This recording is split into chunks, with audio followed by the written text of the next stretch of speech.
ಈ ಕಥೆಯ ಹೆಸರು ಹೊಟ್ಟೆಬಾಕ ಶಿಷ್ಯ. ಒಂದಾನೊಂದು ಊರಿನಲ್ಲಿ ಆಶಾನಂದ ಎಂಬ ಒಬ್ಬ ಹುಡುಗನಿದ್ದನು. ಅವನಿಗೆ ತಂದೆ ತಾಯಿಗಳು ಯಾರೂ ಇರಲಿಲ್ಲ. ಅಲ್ಲಿ ಇಲ್ಲಿ ಭಿಕ್ಷೆ ಬೇಡಿ ಜೀವನ ಮಾಡ್ತಾ ಇದ್ದ.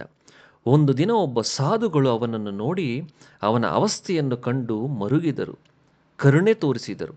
ತಾವು ಒಬ್ಬರೇ ಇರುವುದರಿಂದ ವಯಸ್ಸಾದಾಗ ತಾನು ಮುಪ್ಪಿನಲ್ಲಿ ತಮ್ಮನ್ನು ನೋಡಿಕೊಳ್ಳಲು ಒಬ್ಬ ರಕ್ಷಕ ಬೇಕಾಗುತ್ತದೆ ಎಂದು ಯೋಚನೆ ಮಾಡಿ ಅವನನ್ನು ತಮ್ಮ ಜೊತೆಯಲ್ಲಿ ಕರೆದುಕೊಂಡು ಹೋದರು. ಆ ಸಾಧುಗಳ ಹೆಸರು ಬ್ರಹ್ಮಾನಂದ.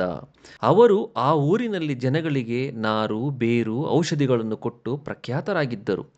ಅವರು ಕೊಡುವ ಔಷಧಿಗಳು ಕೂಡಲೇ ಕಾಯಿಲೆಯನ್ನು ವಾಸಿ ಮಾಡುತ್ತಿತ್ತು. ಆದ್ದರಿಂದ ಜನ ಸಹ ಬಹಳ ಸಂತೋಷವಾಗಿದ್ದರು ಹಾಗೂ ಸಂತೃಪ್ತಿಗೊಂಡು ಅವರ ಆಶ್ರಮಕ್ಕೆ ಹಾಲು, ಮೊಸರು, ದವಸ ಧಾನ್ಯ ಮೊದಲಾದ ಎಲ್ಲ ನಿತ್ಯೋಪಯುಕ್ತ ವಸ್ತುಗಳನ್ನು ತಂದುಕೊಡುತ್ತಿದ್ದರು. ಅದರಿಂದ ಸಾಧುಗಳ ದಿನನಿತ್ಯದ ಜೀವನ ಯಾವ ಕಷ್ಟವೂ ಇಲ್ಲದೆ ಸಾಗುತ್ತಿತ್ತು. ಆಶಾನಂದ ಹೆಸರಿಗೆ ತಕ್ಕಂತೆ ತುಂಬ ಆಸೆಬುರುಕನಾಗಿದ್ದ.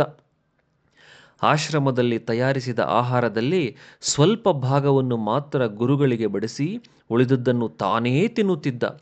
ಗುರುಗಳು ಪಾಪ ಹುಡುಗ, ಬಡ ಹುಡುಗ, ಊಟ ಮಾಡಿ ಎಷ್ಟು ದಿವಸವಾಯಿತೋ ಎಷ್ಟು ತಿಂಗಳುಗಳಾಯಿತೋ ಎಂದುಕೊಂಡು ತಾವು ಸ್ವಲ್ಪವೇ ಉಂಡರೂ ಅಷ್ಟರಿಂದಲೇ ತೃಪ್ತಿ ಪಡುತ್ತಿದ್ದರು. ಆಶಾನಂದನ ಹೊಟ್ಟೆಬಾಕತನ ದಿನದಿಂದ ದಿನಕ್ಕೆ ಹೆಚ್ಚತೊಡಗಿತು. ಬರಬರುತ್ತಾ ಗುರುಗಳ ಯೋಗಕ್ಷೇಮವನ್ನು ಕಡೆಗಣಿಸಿದನು. ಅಷ್ಟೂ ಸಾಲದು ಎಂಬಂತೆ ಊರವರಿಂದ ಅದೂ ಇದೂ ಕೇಳಿ ಪಡೆದು ತಿನ್ನುತ್ತಿದ್ದನು. ಆದರೂ ಗುರುಗಳು ಅವನಿಗೆ ಏನೂ ಹೇಳದೆ ಅವನನ್ನು ಆಶ್ರಮದಲ್ಲಿಯೇ ಇಟ್ಟುಕೊಂಡರು. ಗುರುಗಳಿಗೆ ಯಾರೂ ದಿಕ್ಕೂ ಇಲ್ಲ, ಅವರನ್ನು ನೋಡಿಕೊಳ್ಳಲು ಒಬ್ಬರೂ ಬೇಕೇ ಬೇಕು. ತಾನು ಏನೇ ಮಾಡಿದರೂ ಅವರು ಸಹಿಸಿಕೊಳ್ಳುತ್ತಾರೆ ಎಂದುಕೊಂಡ ಆಶಾನಂದ. ತಿಂದು ತಿಂದು ಅವನ ದೇಹದಲ್ಲಿ ಅಧಿಕವಾಗಿ ಕೊಬ್ಬು ಶೇಖರವಾಯಿತು. ದಿನದಿಂದ ದಿನಕ್ಕೆ ತುಂಬ ದಪ್ಪನಾಗತೊಡಗಿದ. ಕಡೆಗೆ ನಡೆಯಲೂ ಅವನ ಕೈಯಿಂದ ಸಾಧ್ಯವಾಗಲಿಲ್ಲ. ಕುಳಿತಲ್ಲೇ ಕುಳಿತು ತಿನ್ನುವುದನ್ನು ಉಣ್ಣುವುದನ್ನು ಮಾಡುತ್ತಿದ್ದ. ಕ್ರಮೇಣ ಅವನಿಗೆ ಉಸಿರಾಡಲೂ ಕಷ್ಟವಾಯಿತು. ತನಗೆ ಏನೋ ಕಾಯಿಲೆ ಬಂದಿರಬೇಕು ಎಂದುಕೊಂಡ.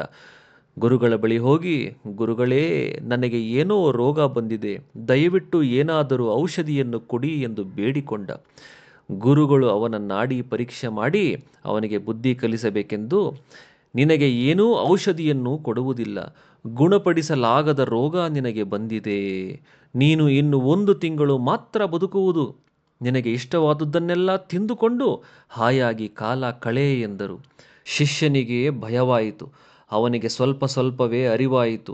ತಾನು ತಿಂದು ತಿಂದು ತಿಂದು ದೇಹ ಈ ರೀತಿ ಬೆಳೆಸಿಕೊಂಡಿದ್ದರಿಂದ ಓಡಾಡುವುದು ಕಷ್ಟವಾಗಿತ್ತು, ಉಸಿರಾಡುವುದು ಕಷ್ಟವಾಗಿತ್ತು. ಅಲ್ಲಿಂದ ಆಚೆಗೆ ಅತಿಯಾಗಿ ತಿನ್ನುವುದನ್ನು ನಿಲ್ಲಿಸಿದ. ಅಷ್ಟೋ ಇಷ್ಟೋ ಗಂಜಿಯನ್ನು ಕುಡಿಯುತ್ತಾ ದಿನವನ್ನು ಎಣಿಸತೊಡಗಿದ. ಅವನಲ್ಲಿದ್ದ ಕೊಬ್ಬು ಕರಗಿತು. ಕೃಶಕಾಯನಾಗತೊಡಗಿದ. ಕಡೆಗೆ ಗುರುಗಳು ಹೇಳಿದ ಆ 1 ತಿಂಗಳ ಅವಧಿ ಪೂರ್ತಿಯಾಯಿತು. ಆ ದಿನ ತಾನು ಸಾಯುತ್ತೇನೆಂದುಕೊಂಡ. ದೇವರ ನಾಮವನ್ನು ಪಠಿಸುತ್ತಾ ಸಾವಿನ ಆಗಮನವನ್ನು ಎದುರು ನೋಡತೊಡಗಿದ. ಆಗ ಅಲ್ಲಿಗೆ ಗುರುಗಳು ಬಂದರು. ಅವರನ್ನು ನೋಡಿ ಅಳುತ್ತಾ ಅವರ ಕಾಲಿಗೆರೆದ.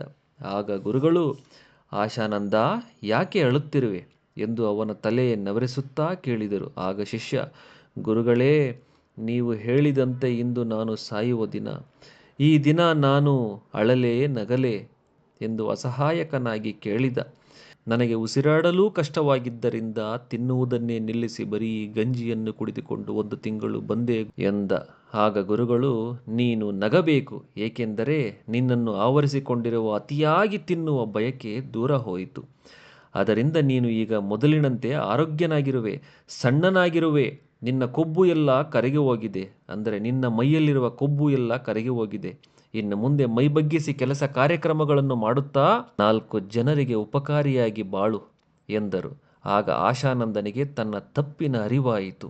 ತನ್ನ ಕಣ್ಣು ತೆರೆಸಿದ ಗುರುಗಳ ಪಾದಗಳ ಮೇಲೆ ಹೊರಳಾಡುತ್ತಾ, ಗುರುಗಳೇ, ಅನಾಥನಾಗಿದ್ದ ನನ್ನನ್ನು ಕರೆದುಕೊಂಡು ಬಂದು ಆಶ್ರಯ ಕೊಟ್ಟಿರಿ. ಆದರೆ ನಾನು ನಿಮ್ಮ ಯೋಗಕ್ಷೇಮವನ್ನು ನೋಡಿಕೊಳ್ಳದೆ ಬರೀ ನನ್ನ ಯೋಗಕ್ಷೇಮವನ್ನು ಮಾತ್ರ ನೋಡಿಕೊಂಡು ಚೆನ್ನಾಗಿ ತಿಂದು ತಿಂದು ತಿಂದು ಬದುಕುತ್ತಿದ್ದೆ. ಆದರೂ ಕರುಣಾಮಯಿಗಳಾಗಿ ನೀವು ಏನೂ ಹೇಳಲಿಲ್ಲ. ನಾನು ಹೀಗೆ ಮುಂದುವರೆದಿದ್ದರೆ ಸತ್ತೇ ಹೋಗುತ್ತಿದ್ದೆನೋ ಏನೋ. ಆದರೆ ನೀವು ನಾನು ಸಾಯುತ್ತೇನೆಂದು ಹೆದರಿಸಿ ಮತ್ತೆ ಬದುಕನ್ನು ಕೊಟ್ಟಿರಿ. ಇನ್ನು ಮುಂದೆ ನೀವು ಹೇಳಿದಂತೆ ಕೇಳಿಕೊಂಡು ಜನಸೇವೆಯನ್ನು ಮಾಡುತ್ತೇನೆ ಗುರುಗಳೇ. ನನ್ನನ್ನು ನಂಬಿ ಎಂದು ಹೇಳಿ ತನ್ನ ತಪ್ಪಿಗಾಗಿ ಪಶ್ಚಾತ್ತಾಪಪಟ್ಟನು. ಗುರುಗಳು ತಮಗೆ ತಿಳಿದ ನಾರು ಬೇರುಗಳ ಔಷಧಿಗಳನ್ನು ಅವನಿಗೂ ಹೇಳಿಕೊಟ್ಟರು. ಅವನು ಅದನ್ನು ಶ್ರದ್ಧೆಯಿಂದ ಕಲಿತು ಗುರುಗಳಂತೆ ಊರವರ ಸೇವೆ ಮಾಡತೊಡಗಿದನು. ಊರವರು ಅವನ ಗುರುಗಳನ್ನು ಪ್ರೀತಿಸುವಂತೆ ಅವನನ್ನೂ ಪ್ರೀತಿಸತೊಡಗಿದರು. ಗುರುಗಳ ಆಸೆಯಂತೆ ಆಶಾನಂದ ಅವರ ಮುಪ್ಪಿನ ಕಾಲದಲ್ಲಿ ಆಶಾದೀಪವಾಗಿದ್ದ. ಈ ಕಥೆಯ ನೀತಿ ಏನಪ್ಪ ಅಂದರೆ, ಅತಿಯಾಗಿ ತಿನ್ನುವುದು ಒಳ್ಳೆಯದಲ್ಲ, ಕಡೆಗೆ ಅದು ನಮಗೆ ಸಾವನ್ನು ತಂದುಕೊಡಬಹುದು. ಮಿತವಾಗಿ ತಿನ್ನುವುದು ಒಳ್ಳೆಯದು, ಅದು ನಮಗೆ ದೀರ್ಘಾಯುಷ್ಯನ್ನು ಕರುಣಿಸುತ್ತದೆ.